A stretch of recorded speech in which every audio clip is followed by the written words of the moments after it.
కూటమి ప్రభుత్వమై ఎమ్మెల్యే బోచేపల్లి శివప్రసాద్ రెడ్డి ఎర్రగొండపాలెం వేదికగా కూడా ఘాటు విమర్శలు చేయడం జరిగింది.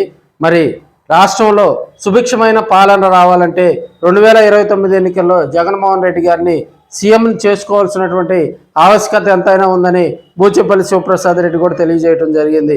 ఎర్రగొండపాలెం మరి ఎడ్ల బల ప్రదర్శన కార్యక్రమానికి వచ్చినటువంటి అమ్మ బోచేపల్లి వెంకయ్యమ్మ, ఎమ్మెల్యే బోచేపల్లి శివప్రసాద్ రెడ్డి వారి ఇరువురు కూడా ఆ కార్యక్రమానికి రావటం జరిగింది. అక్కడ భారీగా వైసీపీ నాయకులు కార్యకర్తలు అందరూ కూడా బోచేపల్లికి గ్రాండ్ వెల్కమ్ చెప్పడం జరిగింది. వచ్చినటువంటి వారి అందరితో కూడా సెల్ఫీలు దిగుతూ బోచేపల్లి మరి ఉల్లాసంగా గడిపారని కూడా తెలియజేసుకోవచ్చు. అదేవిధంగా తన సోదరుడైనటువంటి మరి ఎమ్మెల్యే తాటిపర్తి చంద్రశేఖర్పై ఎర్రగొండపాలెం నియోజకవర్గ ప్రజలు కూడా మరి ఆయనకు పూర్తిగా కూడా తమ ఆశీస్సులు అందించాలని, రాబోయే రోజుల్లో జగన్మోహన్ రెడ్డి గారిని సీఎం చేసుకునేందుకు కూడా ప్రతి కార్యకర్త ప్రతి కార్యకర్త కూడా కష్టపడి పనిచేయాలని ఆయన తెలపడం జరిగింది. ఇప్పటికే కూటమి ప్రభుత్వంలో లోకాలు బయటపడతా ఉన్నాయని, సంక్రాంతి అంటేనే జగన్మోహన్ రెడ్డి గారు సీఎంగా ఉన్న టైంలో కూడా ప్రతి వ్యక్తి అకౌంట్లో కూడా కొంత నిధులు మంజూరు చేసి సంక్షేమ పథకాలను మరి డైరెక్ట్గా కూడా వారికి ఖాతాలకు మళ్లించిన ఘనత జగన్మోహన్ రెడ్డికి దక్కుతుందని, అప్పట్లో రైతులు కూడా సుభిక్షంగా ఉంటూ మరి ఎప్పుడు కూడా రైతన్న పాలన, రైతులు సుభిక్షంగా ఉండాలంటే అది ఒక జగన్మోహన్ రెడ్డి గారి పాలనలో జరిగిందని, ఇప్పుడు ఉన్నటువంటి కాలంలో కూడా మరి కూటమి ప్రభుత్వం రైతుల సంక్షేమాన్ని పెడదావను పట్టించి మరి వాళ్ళు పబ్బం గడుపుకునేటువంటి కార్యక్రమాలు నిర్వహిస్తున్నారని ఎమ్మెల్యే బోచేపల్లి శివప్రసాద్ రెడ్డి తెలియజేయడం జరిగింది. అదేవిధంగా మరి రైతన్నల సంక్షేమం కోసం మరి సంక్రాంతి సంబరాలు ఎర్రగొండపాలెం నియోజకవర్గంలో నిర్వహించడం కూడా రాబోయే రోజుల్లో ఎర్రగొండ ప్రజలకు ఇది శుభ పరిణామని ఎమ్మెల్యే బోచేపల్లి శివప్రసాద్ రెడ్డి తెలిపారు.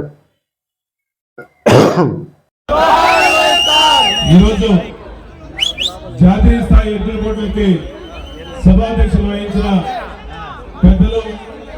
పెద్దలు మాజీ ఈశ్వర్యులు వెల్లంపల్లి శ్రీనివాసరావు గారికి, అదేవిధంగా మా తమ్ముడు ఎప్పుడు అండగా ఉన్నాడు, రాష్ట్రంలో వైఎస్ఆర్ కాంగ్రెస్ పార్టీకి ఎప్పుడు అవసరమైనా నేనున్నానని చెప్పేసి కార్యకర్తల కోసం అండగా ఉండే బైరెడ్డి సిద్ధార్థ రెడ్డి గారికి, ఇక్కడ చేసిన వైఎస్ఆర్సీపీ కార్యకర్తలందరికీ, నాయకులందరికీ, మండల కన్వీనర్లకి, ఎంపీపీలకి, జెడ్పీటీసీలకి, సర్పంచులందరికీ, అంతకన్నా జగన్మోహన్ గారిని ప్రేమగా చూసుకునే నాయకులందరికీ శిరస్సు వచ్చి నమస్కారం తెలియజేస్తున్నా. ఈరోజు అధికారం లేనప్పుడు ఏ కార్యక్రమం చేయడానికి ఎవరు ఇష్టపడలేరు. కానీ మీ ఎమ్మెల్యే అధికారం ఉన్నా అధికారం లేకపోయినా కార్యకర్త కోసం ఉండగా ఉండి వైఎస్ఆర్ కాంగ్రెస్ పార్టీ జెండాని రెపరెపలాడిస్తూ జగన్కి అండగా ఉన్నామని చెప్పేసి మన చంద్రుడిని మరీ మెచ్చుకోవాల్సిన అవసరం ఉంది. పర్మిషన్ ఇచ్చినా అయ్యకపోయినా రైతుల కోసం సంక్రాంతి సంబరాలు అంబరాన్ని అందే విధంగా ఇంత భారీ విధంగా మంచి సినిమాలో కూడా ఇంత అద్భుతమైన సెట్టింగ్లు చూడాలి. ఎవరికి ఇబ్బంది పడకుండా ముఖ్యంగా రైతులందరి కోసం మంచి గ్రౌండ్ ఏర్పాటు చేసి ఇక్కడ మన ఒంగోలు గిత్తల్ని, ప్రపంచ ఫేమస్ అయిన ఒంగోలు గిత్తల్ని కాపాడుకున్న ప్రతి రైతు సోదరులందరినీ, రాష్ట్రం నుంచి నలుమూల నుంచి వచ్చిన ఆ వృషభరాజు ఓనర్లందరికీ వాళ్ళందరినీ మేము సపోర్ట్ చేస్తాము, పోషిస్తామని చెప్పేసి ఎడ్ల పిల్లలు పెడుతున్న మన చంద్రన్న కూడా మరీ అభినందనలు. ఈ రాష్ట్రంలో చంద్రబాబు నాయుడు గారి పాలన ఎలా ఉందంటే రైతులందరూ అల్లాడిపోతున్నారు.